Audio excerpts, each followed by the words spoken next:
Non, c'est un jour sans pêche, c'est un... Non, parce que, enfin, il y a des fruits et des légumes dans le pays là, mais c'est une basse-cour que les pêches ça dure pas longtemps parce que les poules, ça se jette là-dessus comme des voraces. C'est une basse-cour, il n'y avait que des poules et un coq.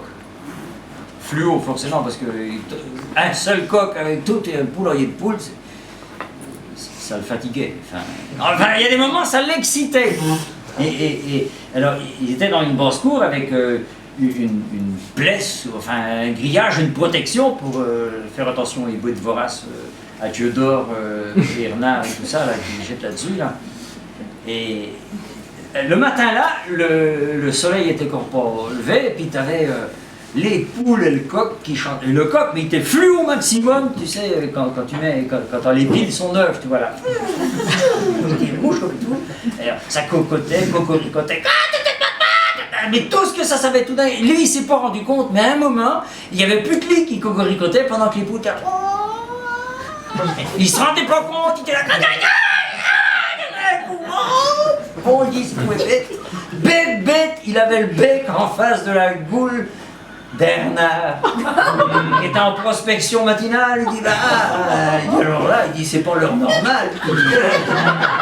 On va te baiser maintenant déjà, il dit, qu'est-ce que tu fais Je vous dis, quand vous êtes en grand danger, les contes nous apprennent plein de choses. T'as du rebours qui te revient, du secours, tu sais pas d'où. Le coq, il dit, ah, mais moi aussi je connais des tours, là, fluo au maximum. Le renard, il dit, attends, tu te fous de ma gueule, attends, tu connais des tours, toi? Il dit, oui, t'en connais combien? Honnêteté du coq, il dit, j'en connais 3. Là, il trichait pas, parce que c'est orgueilleux, quelquefois. Ouais, bon, le renard, il dit, oui, mais je peux en faire 2 d'un coup. Ah ben, il dit, vas-y. Et alors, mes deux tours de coq, enfin celui-là, le jour qui devait sauver sa peau, c'était fermer un œil et chanter en même temps. C'est vrai que ça fait 2 tours en même temps. C'est une petite tête, hein, faut pas leur demander. Alors, t'avais le renard qui était là, et le coq, il a fermé l'œil du côté qui était le renard. C'était pas prudent, mais c'était dans l'urgence. Bon, au bout d'un moment, le renard, devant toutes les poules, il était là. Il a dit, bon, attends, je veux pas aller ridicule plus que ça. Il dit, bon, c'est bon, quoi. Il plie le coq en 2, enfin, il le prend dans la goule, puis il dit, c'est bon. Il chantait plus, il faisait plus rien.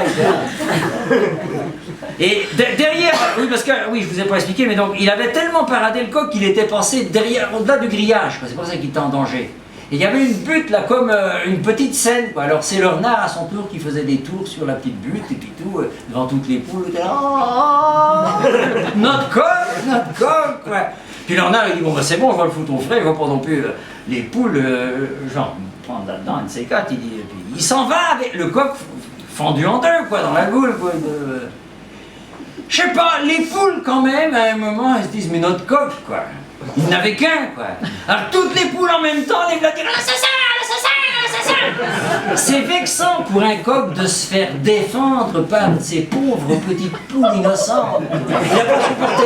Il n'a pas supporté, ça n'était plus fort que lui. Il a trouvé le moyen de se dresser puis d'arriver dans l'oreille au renard et de dire comme ça, t'as qu'à nous dire qu'il se mêle de ce qu'il est rien.